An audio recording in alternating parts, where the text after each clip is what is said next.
Right, you're with Jeremy on Force TV, and it is an absolute pleasure to have with me Joshua and Robin from Fleet Foxes. Thank you very much for joining me, guys. Of course. It's great to have you here. Look, Lorne, Victoria, it must be pretty incredible to be on the other side of the world. Just, Yeah. a couple of months after your record's been out, and people on the other side of the world want to hear your music, right? It's very strange. I haven't fully connected that we're in Australia right now. That we're in the place that I have had in my mind as Australia for the last 22 years of my life. You know? I think it would feel more like Australia if we did the full 3-month boat ride. Right. You know. Yeah, when you fall asleep on a plane and then wake up and it's like, all right, you're in the South Location Pacific X. now. Yeah. It's like, really? It's kind of disorienting. Yeah.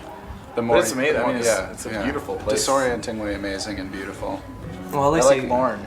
Look, you like Lorne? Yeah, we went swimming this morning. It's nice down there. Yeah, it's isn't it? nice. Yeah. Bought some shorts for the first time in well, 18 years. I know. Worn shorts, It was really strange because it was just like, what kind of shorts do I wear? Yeah. You know, because you so identify yourself with, you think, these are the kind of clothes I wear. Yeah. You go buy shorts and you're like, what kind of shorts person am I? I don't yeah. even know. Plaid? not much need for shorts in Seattle? Or? Jean shorts? Not much need for shorts in Seattle? No. And even if it is hot, it's not worth showing the world these ivory towers. Yeah.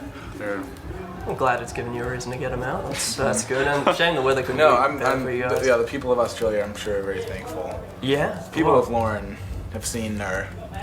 Many people have been... The buzz around Fleet Fox's legs are a sight to behold. So you guys are doing something right already. Yeah. Fans obviously loving it. Critics as well. I think that's been something huge for you guys because end of the year and you've been on the top of everybody's album list. That must be a pretty incredible feeling. First album and received so well by critics and fans. Yeah. It's definitely... there's definitely a feeling of pride or accomplishment in some way, but it's also now it's there's nowhere to go but down in a lot of ways. I mean, it's you're just kind of, I would like to think, because in my mind we're well, that we did that and it could be way better, and everyone will know that when we can, when we take the time to make a second one. Yeah. And now it's well, maybe, It's kind of not. I mean, we just get to coast for 2 albums. That's what I'm saying now. Yeah. Is that where I once had a drive, where there was once a creative impulse. Once the year-end list started rolling in, it's Yeah.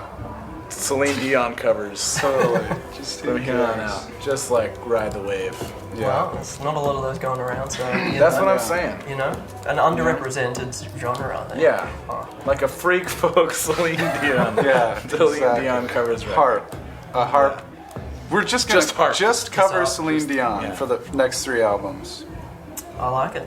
That really blow people's minds away, I think. Yeah. I think that's what 2009 is ready for. Yeah. Yes. Celine Dion 2000 Celine. Yeah.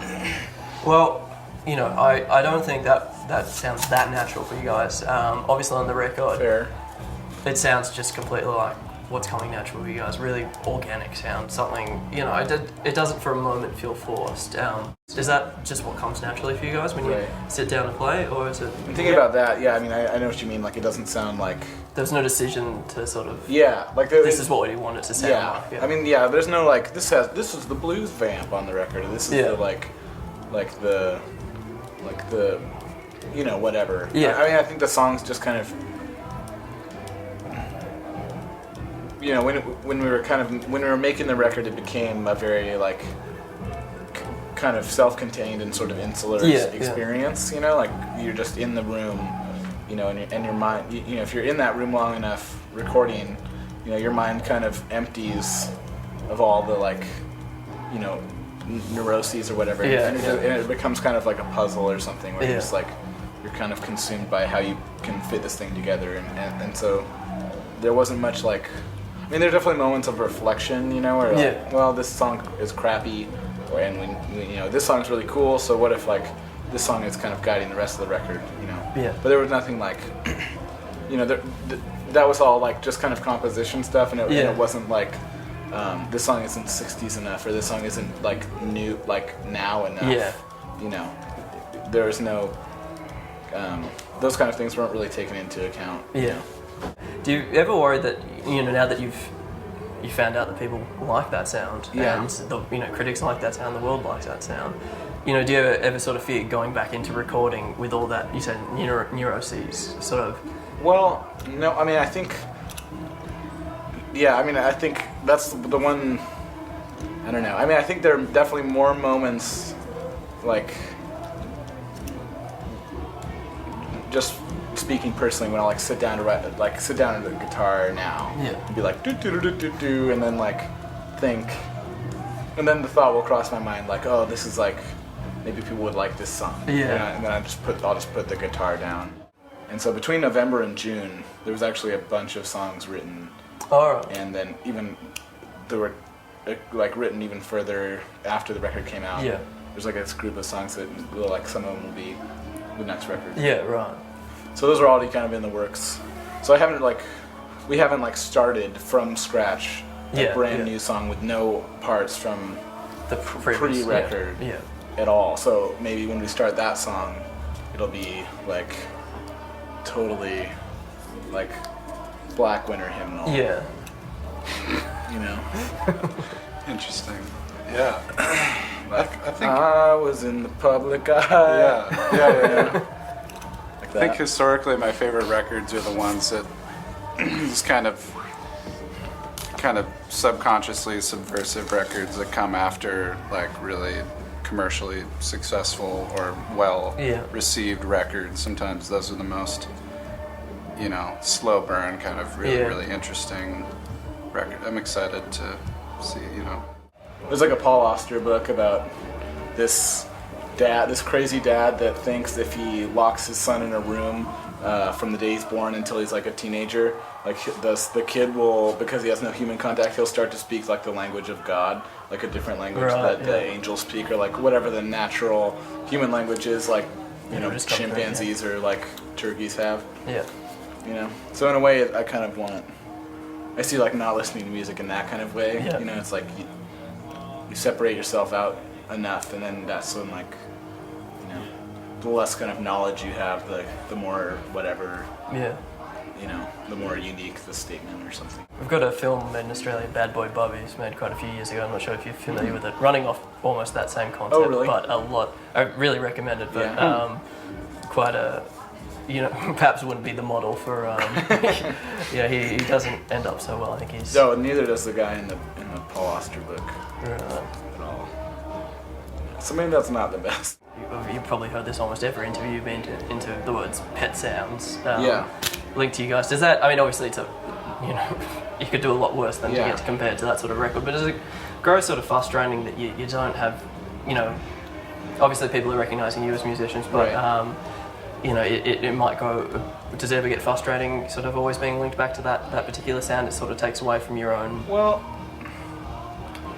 I mean, I don't know. I don't feel frustrated by it. I mean, I think,